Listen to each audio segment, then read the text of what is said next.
नमस्कार, आप सभी का बहुत बहुत स्वागत है। मेरा नाम रूबिका लियाकत है। मास्टर स्ट्रोक के स्पेशल एडिशन को इस वक्त आप देख रहे हैं रणभूमि गुजरात है। गुजरात में अब चुनाव को लेकर बस गिनती के दिन बचे हुए हैं। आज प्राइम मिनिस्टर नरेंद्र मोदी ने तूफानी प्रचार किया, लेकिन इस बीच राजस्थान के मुख्यमंत्री और गुजरात चुनाव में कांग्रेस के सीनियर ऑब्जर्वर अशोक गहलोत ने श्रद्धा मर्डर केस का मुद्दा उठा दिया। अशोक गहलोत ने इस मर्डर केस को दुर्घटना बता दिया और फिर यह भी कह दिया कि ये सब कुछ एक धर्म को टारगेट करने के लिए किया जा रहा है। यानी गुजरात चुनाव में अब श्रद्धा मर्डर केस पर सियासत होगी और जमकर होगी। लेकिन यह भी सही है कि आफ्ताब मर्डर केस की इन्वेस्टिगेशन धीरे धीरे आगे बढ़ रही है। अब तक 14 लोगों के स्टेटमेंट रिकॉर्ड हो चुके हैं। दिल्ली पुलिस को मेहरौली के जंगल से कुछ और बॉडी पार्ट्स भी मिले हैं और इन सबको जांच के लिए फोरेंसिक लैब में भेज दिया गया है। इधर दिल्ली पुलिस को आफ्ताब के नार्को टेस्ट से पहले पॉलीग्राफ टेस्ट की इजाजत मिल गई है और ये सब इसलिए हो रहा है क्योंकि आफ्ताब बार बार बयान बदल रहा है। बॉडी पार्ट्स वाले डंपिंग ग्राउंड से लेकर लाश के 35 टुकड़े तक के बयान से वो पलट रहा है। सवाल यही है कि क्या आरोपी ने पुलिस के सामने कत्ल की रात का कोई दृश्यम तैयार किया था और क्या पुलिस की जांच आफ्ताब के दृश्यम को डिकोड कर पाएगी। इस सुपर एक्सक्लूसिव रिपोर्ट से अब आप हर पहलू को समझेंगे।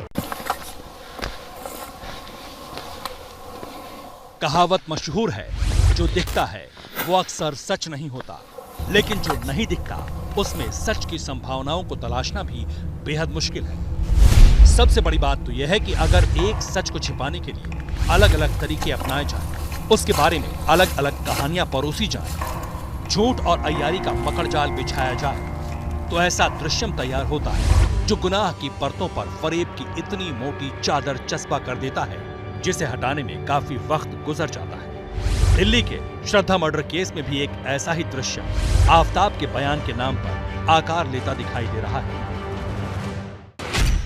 सवाल है, क्या आफ्ताब अपने बयान से पुलिस को बरगला रहा है? क्या आफ्ताब नई नई कहानियां गढ़ रहा है? आफ्ताब ने गुनाह छिपाने के लिए चक्रव्यूह तैयार कर लिया है। क्या पुलिस को श्रद्धा केस से जुड़े सारे सबूत मिल जाएंगे? क्या दिल्ली पुलिस के सबूत आफ्ताब के दृश्यम को डिकोड कर सकेंगे? दृश्यम नंबर 1, शव के टुकड़े कहां कहां फेंके।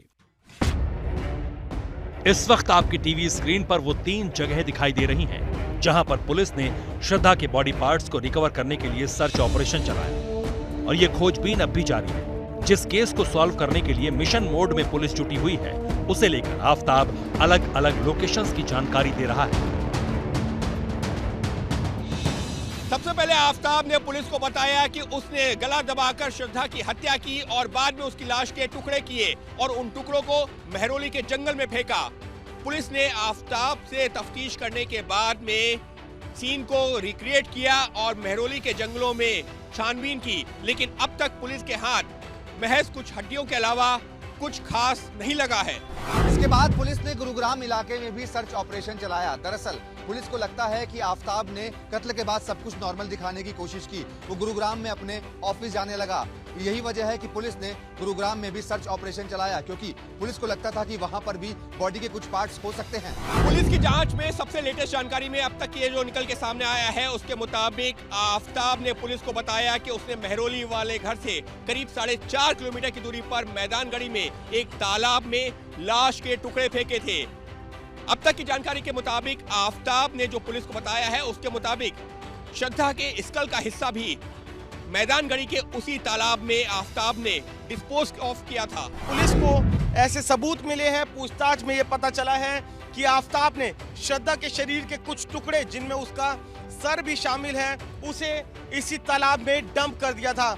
आप अंदाजा लगाइए कि पिछले 10 दिनों से मेहरौली के जो ये जंगल दिख रहे हैं, इन जंगलों की खाक छान रही थी दिल्ली पुलिस।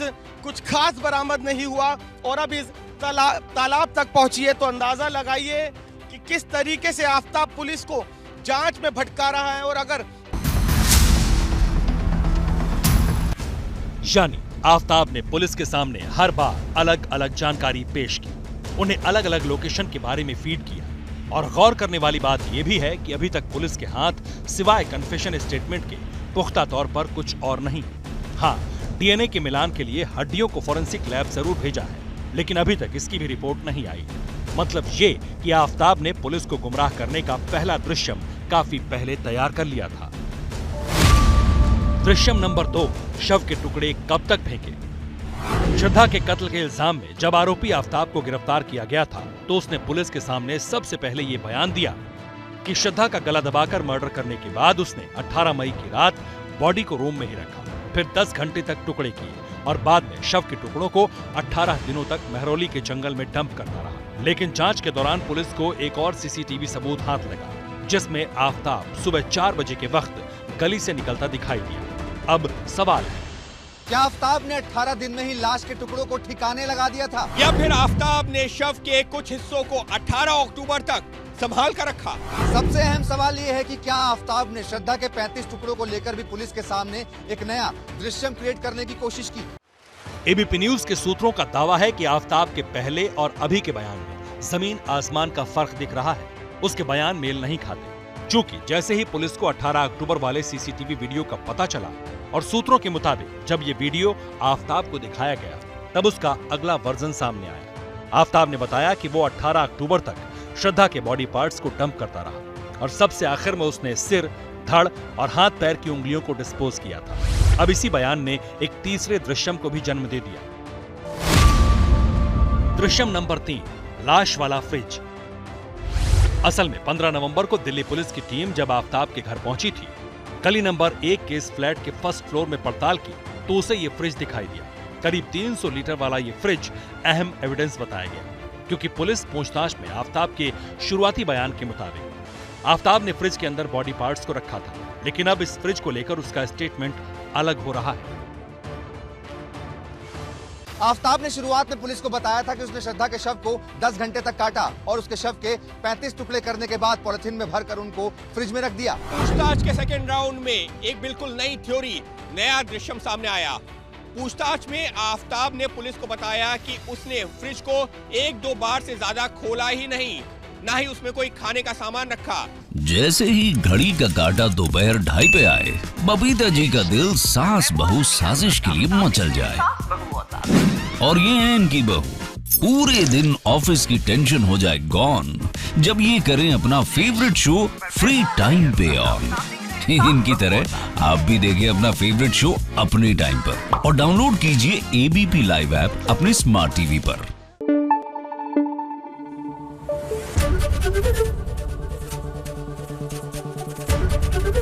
एबीपी न्यूज आपको रखे आगे।